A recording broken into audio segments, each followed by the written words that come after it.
ஆண்டவராகிய இயேசு கிறிஸ்துவின் விலையேறப்பெற்ற பரிசுத்தமுள்ள நாமத்தில் அன்பின் வாழ்த்துக்கள். இந்த காலையில் உங்களை சந்திப்பதில் மகிழ்ச்சி அடைகிறது. இந்த நாள் உங்களுக்கு ஆசீர்வாதமாய் மாறுவதாக. நம்முடைய வார்த்தையை தெளிவாய் கவனமாய் பேசுகிற நாட்களாய் மாறட்டும். கர்த்தர் அந்த கிருபைகளை தருவாராக. ஆமென். ஹல்லேலூயா. Praise the Lord. சில நேரத்தில் கோபம் அது நியாயமாக கூட இருக்கலாம். நானும் அதை கடந்து வந்திருக்கிறேன். இதே போல நானும் வருத்தப்பட்டிருக்கிறேன். ஆனால் ரொம்ப கோபமாக பேசி வார்த்தைகளை விட்டுட்டோன்னா எடுக்க முடியாது.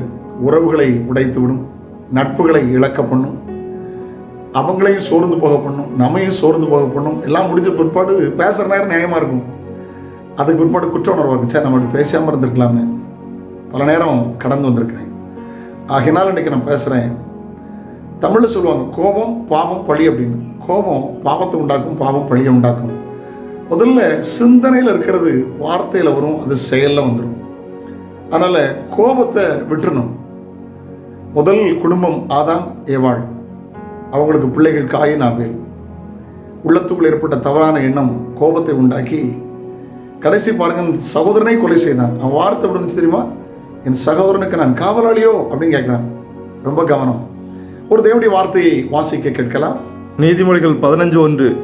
மெதுவான பிரதியுத்தரம் உக்கிரத்தை மாற்றும். அதாவது மெதுவான பிரதியுத்தரம்னா மெதுவாக பதில் சொல்கிறது, உக்கிரகமான கோபத்தை மாற்றும். கடுஞ்சொற்களோ கோபத்தை எழுப்பும். கடுமையான சொற்களோ கோபத்தை எழுப்பும்.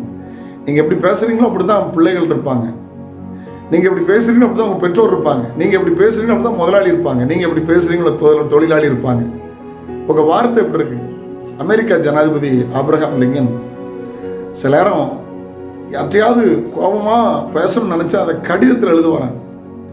கடினமான வார்த்தைகள் எழுதி முடிச்சுட்டு கையெழுத்திட்டு அதை கிழிச்சிருவாரான். கிழிச்சிட்டு அதுக்கு பிற்பாடு இதெல்லாம் தவிர்க்கணுமோ தவிர்த்து தெளிவாக எழுதுவாரான். ஒரு முறை அவர் தன்னுடைய இராணுவத்தை கவனிக்க ஆரம்பித்தாராம் ஆபிரகாம் லிங்கன் காலத்தில். அதில் ஜார்ஜ் மெக்லின் என்கிற ஒரு பெரிய தளபதி.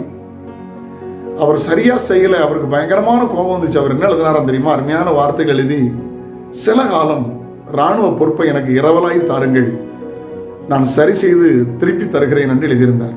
இந்த வார்த்தையை கேட்டபோது இராணுவ தளபதி தன் குறைகளை உணர்ந்து சரி செய்து கொண்டானான். பாருங்க, எருமை மாதிரி போகுது அப்படின்னு சொல்லுவோம்.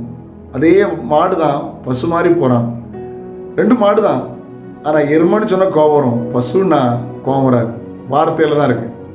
ஆமென். வார்த்தை எப்படி இருக்கிறது? ஹல்லேலூயா. சொற்களின் மிகுதினால் பாவம் இல்லாமல் போகாது. கோபம் வர்ற மாதிரி பேசாதுங்க. கோபத்தில் வார்த்தைகளை உதிரி தள்ளி விடாதீர்கள். ஞானமாக பேசுங்க, நிதானமாக பேசுங்க. காரணம், நான் பேசுகிற ஒவ்வொரு வார்த்தையும் குறித்து நியாயத்தீர்ப்பு நாளிலே கணக்கு போய் கொண்டு தரும். ஆசீர்வாதமான வார்த்தை பேசுங்க, அற்புதமான வார்த்தை பேசுங்க, அழகான வார்த்தை பேசுங்க, ஆறுதலான வார்த்தை பேசுங்க. ஹல்லேலூயா. Praise the Lord. இந்த கிருபைகளை கர்த்தர் உங்களுக்கு தருவாராக. ஏற்ற வேளையில் சொன்ன வார்த்தை வெள்ளி தட்டில் வைக்கப்பட்ட பொற்பணங்களுக்கு சமானம் என்கிறதை மனதில் வைத்து வாழுங்கள். கர்த்தர் உங்களை ஆசீர்வதிப்பார். நாளை உங்களை சந்திக்கிறேன். அதுவரை ஆண்டவருடைய கிருபை உங்களை தாங்கட்டும். ஜெபிக்கலாமா? தகப்பனே, இயேசுவின் நாமத்தில் ஜெபிக்கிறோம். நாங்களும் நிதானமாக பேச, மற்றவர்களை கோபப்படுத்தி ஆண்டவரே பதற வைத்து விடாதபடி நிதானமாய் பேச எங்களுக்கு கிருபை தார். நன்மை கிருபை தொடரட்டும். இயேசுவின் நாமத்தில் ஜெபங்கள் பிதாவே. ஆமென். ஆமென். God bless you. Have a nice day.